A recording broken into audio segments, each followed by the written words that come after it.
Azad Samaj party के राष्ट्रीय अध्यक्ष और नगीना से सांसद चंद्रशेखर आज़ाद जी इस वक्त हमारे साथ हैं, उनसे बात कर लेते हैं। हरियाणा में तो दावे थे कि चाबी हमारे पास है सत्ता की, लेकिन बीजेपी ने तो वहाँ पर सबकी जमानतें जब्त करवा दी। देखिए, ये सच है कि बीजेपी को वहाँ पूर्ण बहुमत जनता ने दिया है। विपक्षी पार्टियों ने उनके मैंडेट पे सवाल भी खड़े किए हैं ईवीएम को लेके, और भी कई तरह के सवाल जो हैं कि भाई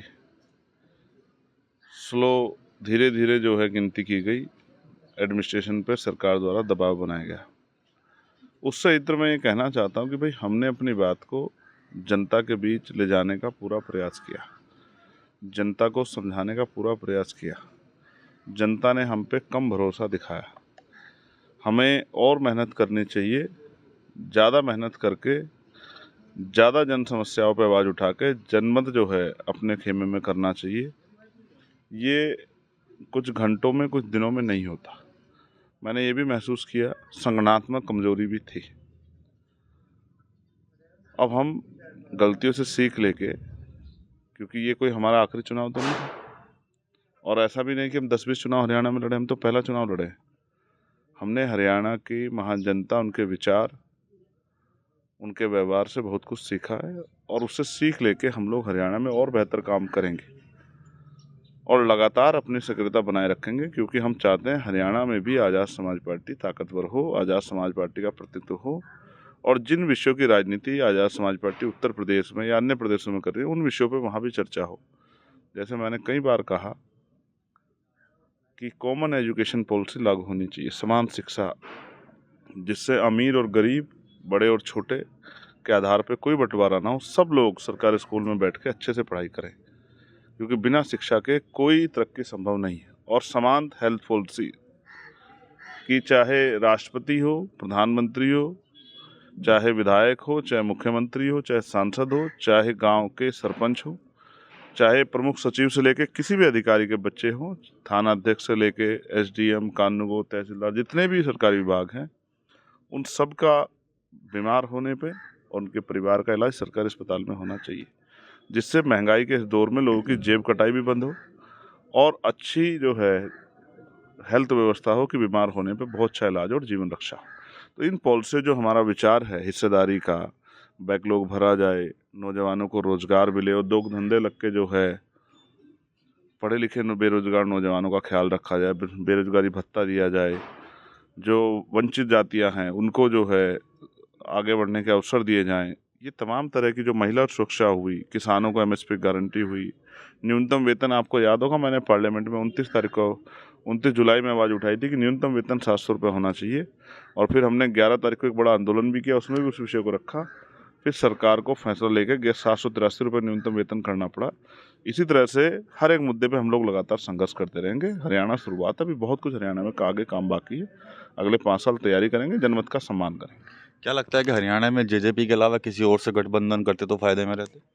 ठीक है, जो बीत गया अब उस पर क्या सोचना, और फायदे नुकसान की नहीं, जनता की आवाज़ बनने के लिए लड़ाई लड़ रहे हैं। अब भी जब अगर सरकार कुछ गलत करेगी या किसी को कोई परेशानी होगी तो उनकी आवाज़ सड़कों से उठाएंगे। ये हम बहुत पहले से करते आए हैं, तो अब फिर पुनः जो ऐसे काम को दोबारा करेंगे। लेकिन हाँ, हरियाणा से मैंने सीखा कि हरियाणा के लोग भी बहुत सीधे सच्चे लोग हैं, और हरियाणा में बहुत तरह का जो है नैरेटिव गढ़ा जाता है, वो तभी आप उसको तोड़ सकते हैं जब आपका बूथ में मजबूत संगठन हो। तो संगठनात्मक कमजोरी भी थी, जिसका खामियाजा भुगतना पड़ा। और ज़्यादा मेहनत करेंगे, अपने ऊपर और भरोसा करेंगे, ज़मीन पे जाके लोगों की आवाज़ उठाएंगे, और भविष्य के चुनाव में जो सीख वहाँ से लगी है उनको ध्यान में रख के काम करेंगे।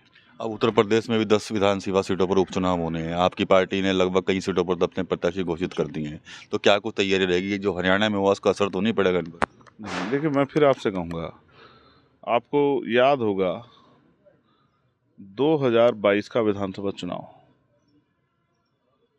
और फिर आपको कितना जो है भाजपा को बहुमत मिला, और 2024 में क्या हुआ, और उसी 2024 में जहां 5 सीटें हरियाणा में विपक्ष जीता, 5 भाजपा जीती, वहीं जो है उसके 6 महीने के अंदर चुनाव में, विधानसभा चुनाव में क्या हुआ। तो मैं फिर आपसे ये कहूँगा कि चुनाव चलते रहेंगे, अलग अलग जगह जनता में अलग अलग तरह की जागरूकता है और अलग अलग तरह की समस्याएं हैं। हर यहाँ जैसे वहाँ बहुत सारी फसलों का, जीरी की फसल है और फसलें वहाँ की महत्वपूर्ण फसलें, यहाँ हरियाणा में हमारी गन्ने की फसल है। तो गन्ना का दाम जो है वो उचित रूप दाम नहीं मिल रहा है किसानों को, और कई जगह पे धरना चल रहा है, शामली में चल रहा है। अभी डेलीगेट के चुनाव हुए गन्ना सोसाइटी के, उसमें भ्रष्टाचार हुआ, उसमें जो है लोगों के पर्चे निष्क्रिय, तो यहाँ किसान उस पर भी आंदोलन कर रहे हैं। तो किसानों को मिल से समय पे पैसा नहीं मिल रहा है, पूरा पैसा नहीं मिल रहा है, और यहाँ पे आबादी बहुत ज़्यादा है, तो यहाँ मजदूर परेशान है, यहाँ पढ़े लिखे नौजवान बीएड के बच्चे परेशान हैं, बीटीसी के कोई भर्ती नहीं आ रही है शिक्षा विभाग में। जो पहले भर्ती आई थी उनमें घोटाले हो गए हैं, उनमें पेपर लीक हो, आपको आज भी याद होगा पुलिस की भर्ती का पेपर लीक हुआ था। जब आवाज़ उठाई सीएम मना करने लगे कि ऐसा कुछ है नहीं, लेकिन बाद में उस बात को स्वीकार करना पड़ा। फिर मैंने पत्र लिखा कि भाई इस पुलिस की भर्ती को दोबारा कराओ, तो पुलिस की भर्ती दोबारा करानी पड़ी। और कानून व्यवस्था का हाल देख लीजिए क्या है यहाँ उत्तर प्रदेश में। जिस तरह से रोज़ हत्याएं हो रही हैं, रेप हो रहा है, लोगों को मारा जा रहा है, तमाम तरह की परेशानियाँ खड़ी हो रही है, लोग आंदोलन धरने कर रहे हैं। तो इस तरह से जो उत्तर प्रदेश की राजनीति वो अलग तरह की राजनीति है। तो हम लोग कोशिश करेंगे कि उत्तर प्रदेश में बहुत बेहतर रिजल्ट आज़ाद समाज पार्टी दे। इसके लिए हमारे कार्यकर्ता, हमारे नेता भीम आर्मी आज़ाद समाज पार्टी के लगातार मेहनत कर रहे हैं, और उन्होंने मेहनत करके इस ज़मीन में वो बल तैयार किया है कि जन समर्थन हमारे खेमे में रहे। किसी से अलायंस तो नहीं करेंगे उपचुनाव में, या अकेले ही? देखिए, मैं तो बहुत कुछ चाहता था, लेकिन पार्टी के कुछ इंटरनल डिसीजन हैं, पार्टी की स्टेट कमेटी के डिसीजन, और मैंने आपको कई बार कहा आपके चैनल के माध्यम से कि हमारे यहाँ स्टेट कमेटी को प्राथमिकता दी जाती है।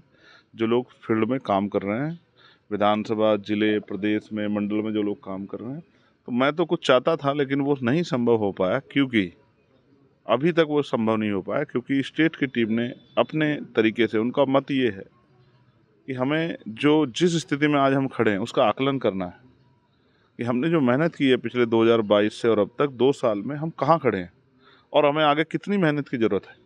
तो उसका आकलन, सही आकलन तभी होगा जब हम अपने बलबूते पे चुनाव लड़ें। क्योंकि अगर हम किसी के साथ मिलकर चुनाव लड़ते हैं तो आकलन नहीं हो सकता है। जैसे आप हरियाणा के लिए पूछे थे कि ऐसा होता तो क्या होता, तो अपने बलबूते पे हमारा संगठनात्मक स्थिति कैसी है, हमारे सेक्टर बूथ की जो मेहनत है वो कैसी है, जो भाईचारा हमने SC ST OBC माइनॉरिटी के लोगों में बनाया, मुस्लिम भाईचारा बनाया, वो उसकी स्थिति कैसी है, इन सब का पता तभी लगेगा जब हम अपने बलबूते मैदान में जाएंगे और हमारे कार्यकर्ताओं को मौका मिलेगा अपनी मेहनत करने का और जन समर्थन हासिल करने का। बसपा भी इस बार उपचुनाव की दौड़ में है, को कैसे देखते हैं? ठीक है, लोकतंत्र में सभी पार्टियों को लड़ना, बसपा को भी लड़ना है, और जो अन्य पार्टी है उत्तर प्रदेश उनको भी लड़ना है, और जो मुख्य पार्टी है जो सत्ता में उनको भी लड़ना है। तो लोकतंत्र है, सबको अधिकार है, तो उनको अलग से देखने की जरूरत नहीं। जो जितनी मेहनत करेगा समाज का उतना, जनमानस का उतना समर्थन उनको मिलेगा। नरसिंहानंद का बयान आया था, आपने देखा होगा, उस पर काफ़ी हो हल्ला हुआ है, हालांकि एक्शन भी हुआ है उनके ऊपर, क्या कहेंगे आप? देखिए, गलत है उनका बयान, और मैं समझता हूँ कि इस तरह के ये जो छोटभैये लोग हैं, ये अपने आप को हाईलाइट करने के लिए इस तरह के बयान देते हैं। जैसे मैं यहाँ से ज़मीन से सूरज पे कोई पत्थर फेंकूं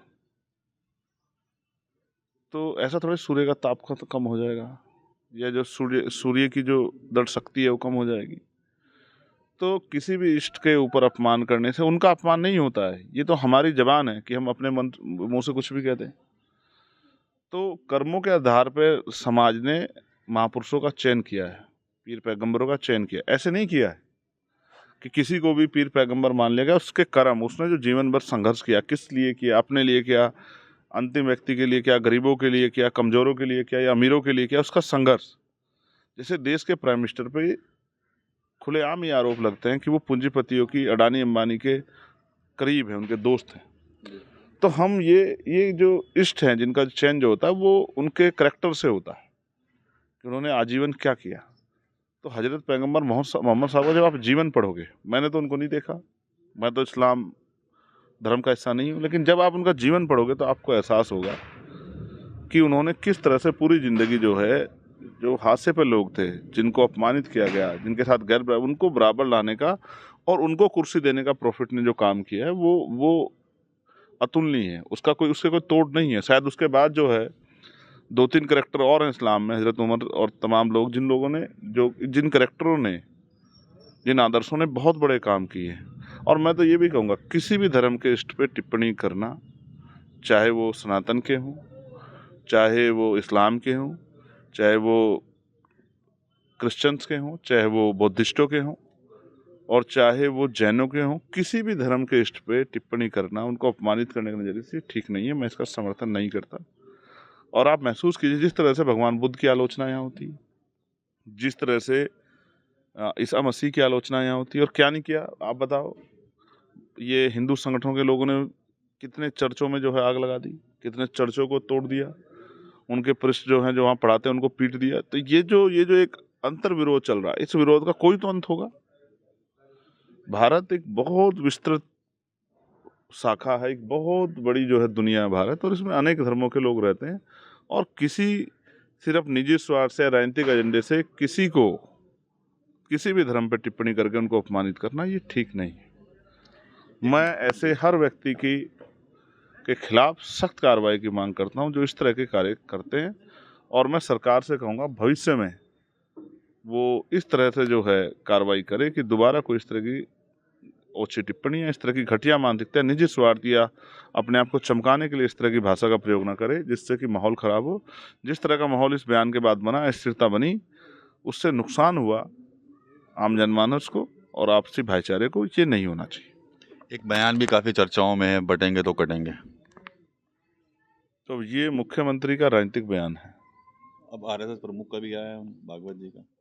और ठीक है, तो बांटा तो उन्हीं लोगों ने है जिन लोगों ने इस सनातन धर्म की व्यवस्था में ऊंच नीच की भावना पैदा की है, छोटे बड़े की भावना पैदा की है। किसी को मंदिर में जाने से रोकते हैं, किसी को मूछें रखने पे मारते हैं, किसी को जो है घोड़ी बैठने में मारते हैं।